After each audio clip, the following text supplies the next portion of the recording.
Hello everybody, welcome to the Daily Sip. My name is Oliver. My mission is to bring you closer to organic Japanese green tea, and today what we're gonna dive into is actually to not brew the Gyokuro at the wrong temperature.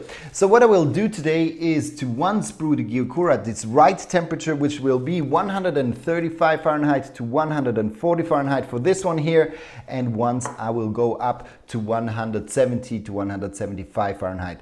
So I will really check the different temperatures. So in Celsius I would be here around 60 degrees and here around 75 degrees Celsius. So I will really dive into how this different brewing temperature can influence the taste of your Gyokuro and why it is so important that you stay with the Gyokuro on the low temperature level. So here what I brought today is a mix, so it's a blend of different tea leaves. So we have Samidori, Yabukita and Okumidori. For the ones who don't know what a cultivar is or what a blend is actually just a mix of different types of tea leaves, different varietals. In this case here, the Gyokuro Sasahime from the farmer Mr. Sakamoto, who is also drawing this picture here behind me. So he is actually an educated painter, but dedicated finally his crafts to the family farm and took over his family farm and turned it into organic together with his brother in 1985. So now we are heading at 35 years of organic green tea of Mr. Sakamoto. And today what I brought here is actually his Sasahime, so his Princess Tea, which is actually a blend of different cultivars. Here we have 3 different ones in. Good. When we talk about Gyokuro, what it is actually is that this is the longest shaded green tea, so I get it together, of around 21 days with the Mr. Sakamoto. Some farmers go even very close to 30 days. And what actually happens within these kind of times is that at the beginning of the shading process, so this just happens right before the harvest, then in these 21 days, first the plant is covered by a nylon net. Nowadays it used to be kind of covered with rice mats in the early times, but these have been replaced by just synthetic nylon nets nowadays, and they start with 1 layer and they go up after, or in the last stage, in the last 7 days, up to 3 layers for the plant. And what actually is done in this phase is that the sun is cut from the plant, so the tea leaves are not touched by the sun anymore. And this kind of comes to the reaction of the plant getting stressed out, getting in a phase of stress, and then 2 things are happening. So one thing is that it starts to protect itself more, so the caffeine content actually increases. On the other hand, normally when the sun touches the tea leaves just at the end of the harvest, the tea plant starts to form theanine, which is an amino acid, into a catechins, which is a polyphenol.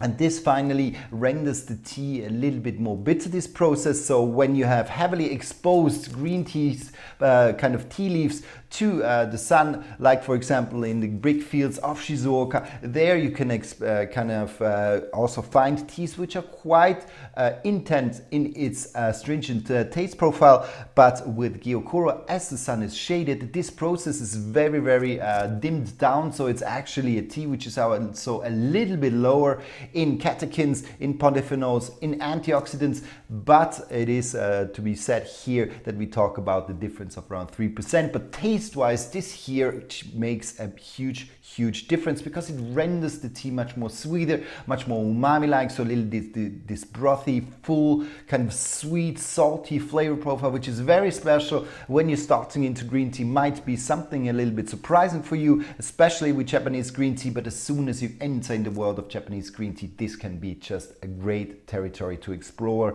Especially it is now for me, as I'm drinking since several years now Japanese green tea. I really start to kind of like this different types and different ways of this umami, of a special kind of shaded tea leaves flavor, which is coming more and more with the time I'm spending in the world of Japanese green tea, becoming my favorite, and to really understand what are the differences.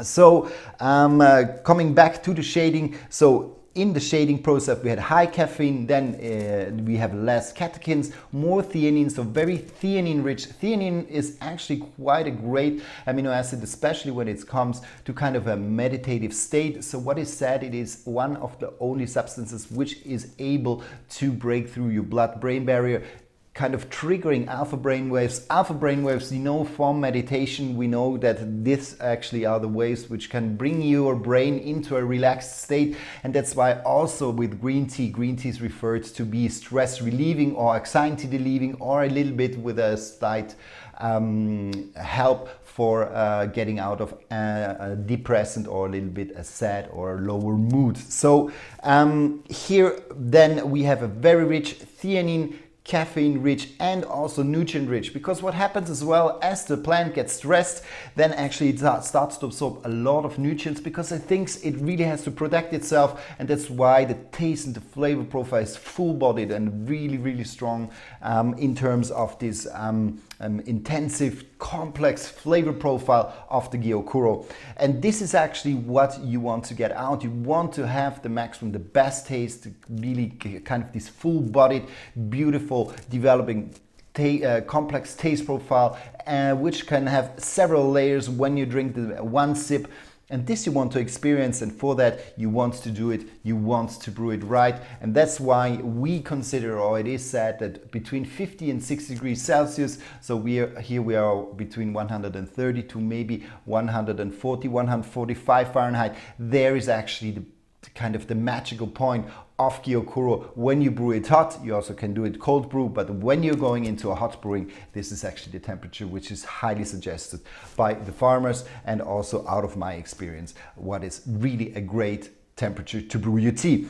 On the other hand, what I will do is I take the same tea and I really go up to the central temperature, a little bit higher central temperature, which is around 175, 170 Fahrenheit. So here we talk about 75 to 80 degrees Celsius. And I want to really see today what is the difference of the brewing of the tea, and how does it evolve in, or how does it influence the taste profile, and why you should brew it then at a low temperature. Just for you to have a look. So these are the leaves, how they look like. So what is beautiful, you can even see it a little bit here. You see that they're slightly shiny, so they nearly have a little bit of a waxy kind of topping to them. So very beautiful. All the stems are kind of taken out. You nearly see no kind of bright particles. So it's really the dark side, or the dark parts of the leaves, which is not the dark side, but a beautiful kind of taste, which can then evolve, taken out all the particles, and only have the leaves here, and really enjoy this full umami flavor profile. So let's hop right and directly into it. For this experiment, I have 2 times the same kyusu. So this is black Tokoname kyusu. You can see, unfortunately, here it's a little bit broken. It fell on the side and then I broke it, but still very good to brew. On the one hand, I have, let's put it this way, how I'd explain it. So 170 to 175, and here we have the 135. Both teas 5 grams, so I'm using 5 grams for both of them, and I will brew them now for 2 minutes.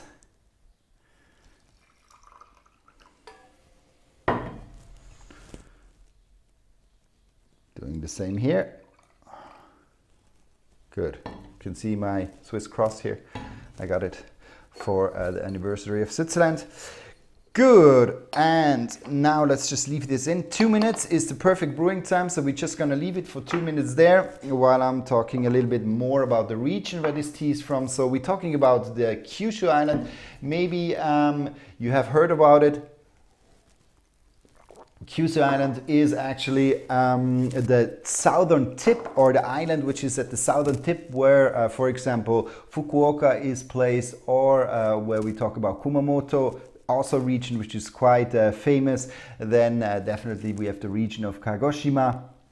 So there are a lot of tea regions there, and Kagoshima is actually nowadays the second largest tea region in Japan after Shizuoka. Shizuoka is really the biggest, where the most of the Japanese green tea is produced, but just behind we have Kagoshima, and then the third region more or less is the region about Uji, Kyoto, which is the original and the starting point of Japanese green tea culture. But nowadays Kagoshima, thanks to its mild climate in the winter, thanks to its broad fields, thanks to its rich soil as well, this tea region has become a very, very good and very famous region. Especially what you're able to do is that you can do also not so frost resistant varietals, cultivars there. So while in Shizuoka you're mainly kind of focusing on Yabukita, which is really a frost resistant cultivar giving a good yield, you can really play around a little bit more. Let's say like this, you have like a broader variety of different varietals in the south.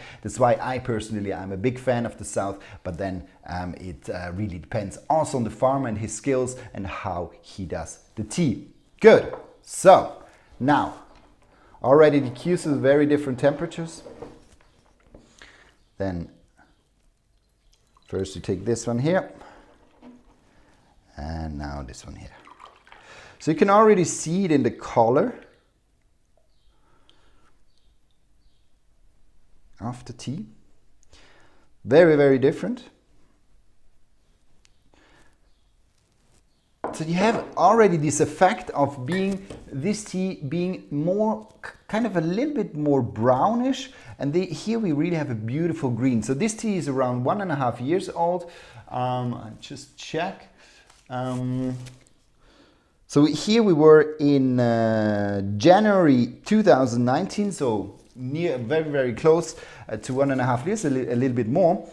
And with Gyokuro, what you have to know is you can really keep this tea for a long, long time. It is even said that it's kind of a little bit the Bordeaux of Japanese green tea, because it reaches kind of its pinnacle of taste, like the best taste, up around 3 years. So this tea, you can easily keep it. Just close it very well as soon as you have it open. Consume it, but when it's unopened, you can really keep it for a long time. And you can see really these two teas in terms of color. Really, here we have this kind of slight orangey tones, while here we really have a beautiful kind of more greenish and a little bit more of a milky tone. But now I'm curious to see how the taste is. How are the leaves? So leaves quite similar. Here we have the first brewing of these leaves. You see this beautiful green. It's the same here. So there's not a big difference when we look at the leaves. Here they seem a little bit brighter, but all in all the same leaves and the same structure. In terms of smell, you have quite a spinachy. We have a little bit of sweetness, creaminess, and quite a good vegetal note to it. A little bit kind of a artichoke note I'm getting as well. So not too much fruity, not too sweet in this case here. The other ones,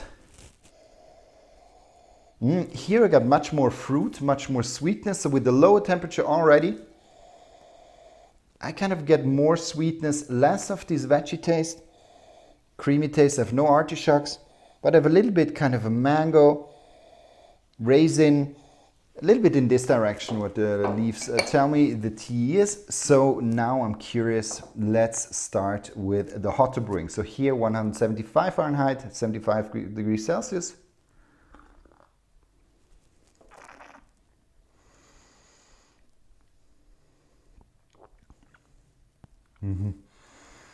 Already, what is, when you brew the tea hotter, what is also hard already, just from aside from the palate, is really that you have a very, very kind of stronger hot taste, and this kind of takes out always a little bit the taste. So it's already harder to see, to get the complexity. Here I got a little bit of a slight salty note, a little bit creamy. There's a little bit of a dryness to it, but there's not a lot of complexity, not a lot of kind of a full flavor profile. Still a good tea.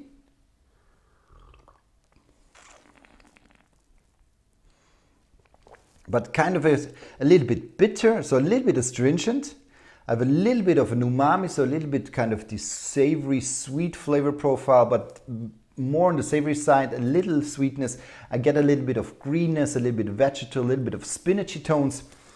But all in all, quite close to kind of a typical sencha. So here I would say for the price also you pay for a Gyokuro, it is actually quite a okay tea, but not overwhelming. Now let's go into the lower temperature.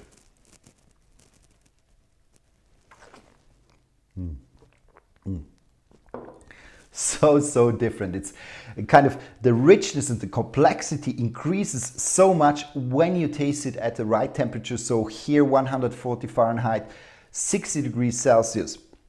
Beautiful, beautiful sweet note in the beginning, fruity. I get a little bit of creaminess, I get a little bit of cashew nut. Then I have a little bit the savory taste profile.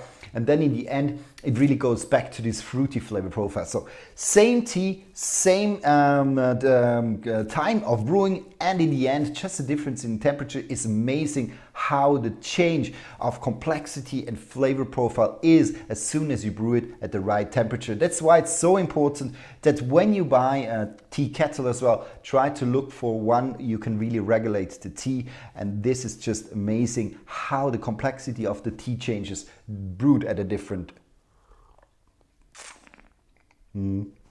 It's harsher, it's more stringent, it's kind of more direct on a little bit of this nearly savory, brothy flavor profile. So not a too pleasant and not a too complex tea. While here,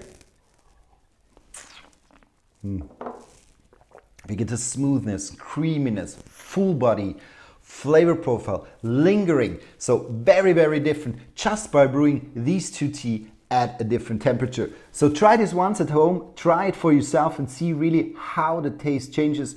The temperature is key with the tea, so really try to brew your Gyokuro at 60 degrees Celsius, 140 Fahrenheit, and you will have a pleasant and super great taste experience. So thanks a lot for watching. This was brewing your Gyokuro at the right temperature as a key element of enjoying your tea moment with Gyokuro. I hope you like this one here, and if you feel free, please subscribe, write a comment, and let us know if you have any question. I'll be more than happy to answer anything you would like to know. Thanks a lot, see you, and bye-bye.